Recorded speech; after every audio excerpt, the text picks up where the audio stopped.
Hello and good morning. Good morning. We're good, bright and breezy today, Yes. aren't we? Yes. We weren't an hour ago, but we are now. We're in Dumfries. We're finishing off Dumfries today. A few little landmarks we want to show you and tales to tell you. And then Dumfries is finished. So it's not going to be like one video on one thing. You're just going to get a few bits and pieces all rolled in. And it's going to be a bit of a guide to Dumfries. But it's not going to include anything about Robert Burns. Well, not the museums anyway, because they're in separate videos. If you'd like to see them, check them out. So we're going to start at a bridge, one of the oldest bridges in Scotland. It did actually say what this was called on a sign back there, but I didn't pay too much attention to it, to be honest. But the river Nith it is, which comes under the bridge there, it's reasonably calm, and then all of a sudden, bang! It just hits you. This drop is a good 12-foot drop, I would guess.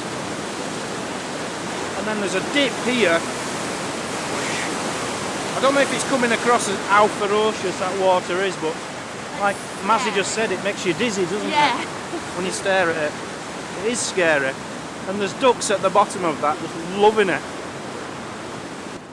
So this is the first place we stop in. This is called Devorgilla Bridge. There you go, it's one of the oldest bridges in Scotland. There was a bridge here in 1260 made by Lady Devorgilla. That's how it gets its name. Now she was the mother of, what was his name? King John Balliol. Now, I have mentioned him before. He had a castle. We went to the castle, Mazzy. I'm not sure which it was. I think it was the Triangular Castle. Oh. He had that castle and King Edward came and kicked his head in.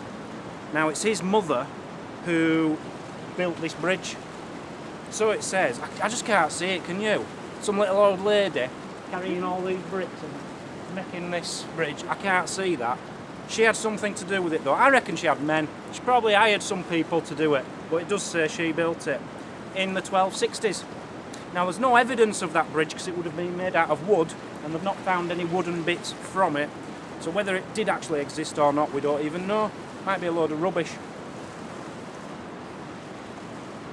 What we do know for sure is that there was a stone bridge here, this stone bridge here, and the east end of the bridge, which I'm guessing is the other end, a lot of that got destroyed in a flood in 1620 or 1621. So you'll have had like 3/4 of a bridge and then just water and probably like rubble in the water. Now there is a stone on the north side of the bridge. I don't know which is east, west, north. Do you? Have you got any? I haven't got a clue. There is a stone on here on the north side. I'm guessing that's going to be that side. I think it's north, east, west, south, but I'm not 100% sure. There is a stone over there and it says 1610 on it. So people are thinking they rebuilt this bridge after it collapsed a bit in 1610. But they found out that that stone actually comes from a house and it was put there in the 1800s. So that might be a load of rubbish as well. Honestly, everything so far, there isn't any truth to any of it apart from we know for a fact it's a bridge. So can you see these triangular things sticking out? Yeah. Yeah. Now they're designed to stop the water from, to act as like a barrier so that it comes across and doesn't damage the bridge. So when they rebuilt it this time, they put a lot of effort into saving the bridge from floods and collapse again. So they were put in there. And at this side, right here, have a look at this. This is the oldest house in Dumfries. Can you believe that? It's actually a museum now. The bridge is 200 foot wide, or it was 200 foot wide, right? But what they decided to do a few years later or something is take some of the arches out. They thought, we don't need so many arches, it doesn't have to be that wide. So they took some out and put some steps in. So it's much narrower than it used to be. And in 1794, they built another bridge which is at the other side, right? And they used that for traffic, like carts, horses and carts and things. So they didn't need this so much, so they just used this for pedestrians. No carts were allowed on it, no cars, buses, not allowed on here since 1794. And to this very day, it's only there for pedestrians, and it's very smooth, very well tarmacked on top, but it does spoil the look of it. I'd prefer it to be like cobble-lane or bumpy, but it's very smooth for pedestrians to keep them safe so they don't make claims against the council if they fall or trip over an old stone from the old brick of the bridge. So the old bridge house was built in 1660, decades after the actual newest part of the bridge. And in them days, it were a guy called James Birkmeyer who used to make barrels. In them days, planning permission were much easier than it is today. So he started building it, but then all the authorities jumped in and says, hang on a minute, you might stop traffic from coming over properly. Buses have got to get round that corner. So they said, you can only protrude so far from the bridge. So he had to make it to certain designs, but it actually looks like part of the bridge today, but it's not. It's just how he had to build it because that's what they told him to do. So he built this house and it was turned into a pub. It was a pub until the 1800s. Now Robert Burns, he was a taxman at the time, so he will have come here to do his tax jobs and probably stood exactly where I am, waiting for the door to open so he could have a pint and check on the taxes and gather taxes and money from him and stuff. In them days when Robert Burns would have come here, this area were a bit of a dive apparently. Now, I'm not saying it's still a dive, but there is blocks of flats over there and very run-down looking area to that side. So it's still a very run-down area of Dumfries. But in them days it was really bad. Anyway, it's people bought it in the 1850s, I think, turned it into a house. It's since been turned into blocks of flats and stuff, and now it's a museum, and there's furnishings in there from as early as the 1500s. That's all I've got to say about the bridge. Let's go find something much more exciting to talk about. I've got a really good story for you coming up. So we're just heading on to the next area, and we'll just come past this. That's a lovely name for a pub. The Old Friars Vaults. Established 1723. Now I'm looking at a sign here. All this area was completely destroyed in 1712 from a fire, so that must have been done just after the fire. But it's got a lovely smell around here, you know, like a Saturday night. It's Sunday today, like a Saturday night smell with burgers and fighting and blood and doner kebabs and stuff. You can tell it were all kicking off around here last night. We've just got 3 cadets just walking up there because it's Armistice Day. It must be about, 20 past 10 now, so I'm hoping we do come across a minute's silence somewhere, you know, a memorial or something. Because at the moment we're heading up to Robert Burns' statue, and I'd have thought there'll be a churchy thing around that area. If there's anybody here from the Ladbrokes clan of Scotland, I know all you Americans like to know where you come from. If there's anyone with the last name Ladbrokes, that's your ancestral home. You're in the heart of Dumfries. So I would say this is the very heart of Dumfries, right in the centre here, would you say? Yeah. In fact, maybe just up there because there's like a clock tower. But you've got Robert Burns' statue here. I've had Mazzy taking some close-ups of the plaques because I believe that must be, well, it has to be a poem by Robert Burns for people who like that kind of thing. It's a lovely statue. I don't know if it's made out of marble or what, but it's very nice. And right outside a church here, which is just turning 10 o'clock. Even though it says 3 minutes past 10, but don't worry about that. That's Dumfries for you. Just walking past a kilt shop here, so if there's anybody who wants to buy or hire a kilt in Dumfries area, this is the place to come. It's called Anderson's Kilts. To be honest, anyone from the UK will know what I'm talking about. It's a bit like Greenwood's. You know the shop Greenwood's, where you only go in if you're over 60. It looks a bit like that, but they only sell kilts. Okay, check out this wonderful building behind me. Absolutely stunning, as you can see. I know it looks a mess, it's got scaffolding and up and stuff.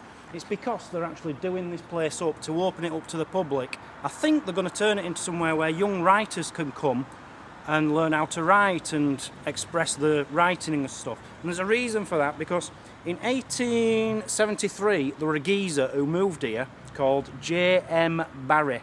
Now, I don't know if you've heard of J.M. Barrie, but it's very important because in the garden behind this house he got the inspiration for a certain book. He wrote a book. Do you know what it was called? Do you know what it was called? No. Peter Pan. Peter Pan was written about this place. Now, with all this scaffolding up, you just cannot see the resemblance between a lovely scene from Peter Pan and this, really. It's disgusting. But apparently his younger brother died when he was younger, and his mother preferred his younger brother to this Barrie guy who wrote Peter Pan. And when he died, his mum always says, oh, he's going to remain a child forever. He's just died and he's always going to be a child in, you know, in his spirit and stuff. And that also came to help him come up with the story of Peter Pan. So in a way, Peter Pan is J.M. Barrie's brother, who we used to play with, behind this house in the garden, which we can't get to because of all the scaffolding. I was going to go into a lot of detail about J.M. Barrie and stuff, but with that as a backdrop, it doesn't seem any point, does there? Do you want a few interesting facts about Dunfermline, just to finish it off? Dunfermline? Do you want... Would you like a few interesting facts about Dumfries while we're here? Yeah. Okay. I'll start with one. Now, you've never heard of this guy, but everyone of my age and above has. Dad's Army. You never watched it, did you? I never watched it. Dad's Army. Well, some of it. Captain Fraser. You know the guy who said, they're all doomed. He comes from here. Dumfries. True story. Someone else who's from here, Mazzy. Now, I don't think you know this one either. It's a song. It's a guy called Ray Wilson. He was born in Dumfries. And he was the lead singer of Stiltskin, and he took over from Phil Collins in Genesis.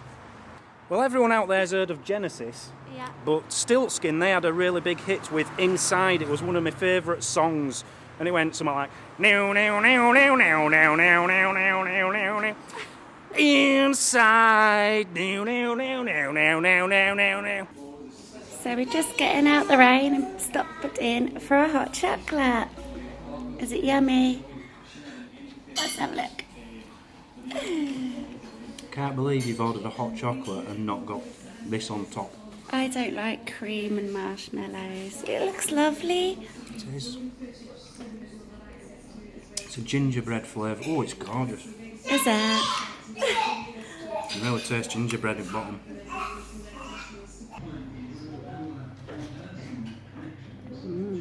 It's nearly all gone. Did you like that? It was so nice. You've got to try one of these, guys.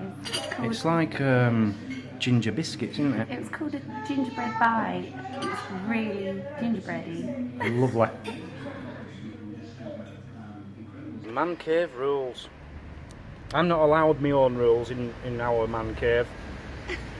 Because it's a girl cave. Full of rules. Loads of them. None of them are written down. They're just secret ones between me and Mazzy.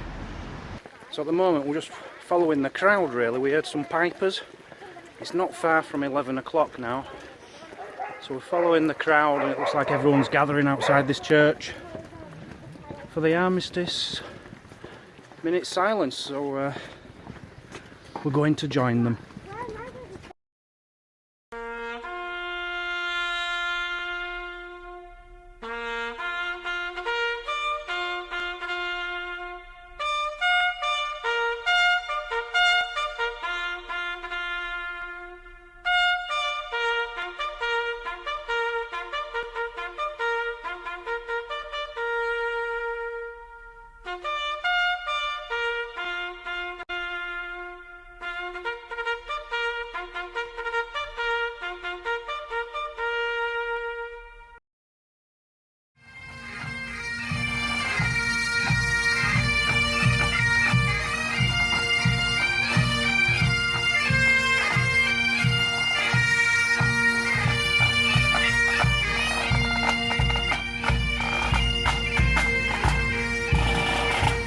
What have you spotted? Peter Pan. Peter Pan. Is it Tinkerbell? Playing a bent flute. Tinkerbell? There's no Tinkerbell. It's wonderful. It's a good picture. I don't know the Peter Pan story, I'll be honest. I don't know anything about it. But if you do, you'll recognise all them characters. And they're all over here. Look, there's Tinkerbell. Yeah. She looks a bit like you, Mazzy, but her eyes are the wrong colour. Oh no, they are blue. Not as blue as yours. So there's Captain Hook, and he's been attacked by Peter Pan with a flower. That's going to hurt. I think you're safe there, buddy. Last place to stop is Marks and Spencer's. Now this is very important in Dumfries history because somebody used to work there called Calvin Harris. Do you remember Calvin Harris? Who's that? He sung a song called Acceptable in the 80s, another of my classic favourites. Sing it, I don't know. You must know it. Acceptable in the 80s. Do do do all the time. I don't know what words. But he worked in there. Oh, he worked in there. So that was our little tour of Dumfries today, on Sunday, Armistice Day. Very rainy, very wet, which spoilt it a bit for us, but It was alright. it were alright, you know. Nice to see more of the place, because we've been here the other day, but we didn't have a proper look around, did we? No. Yeah, I quite like Dumfries as a place. Bit run down, but like nice it. people. I've noticed all around Scotland have lovely been very nice people Yeah. in Dumfriesshire. So, I don't think that's a marked out of 10 kind of place, really, is it? I could do. Go on then, give it marks.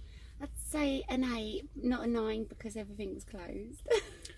Yeah, the difference here is on Sundays in England you get a lot more shops open. Yeah. A lot of them are closed here, and I really needed a battery. The battery, you know, the 9-volt ones, because the sound on my camera's gone, my main camera, so need one of them. But yeah, that's Dunfermline. That was Sunday the 11th of November. You did it again. I keep calling it Dunfermline, I'm sorry. That was Dumfries.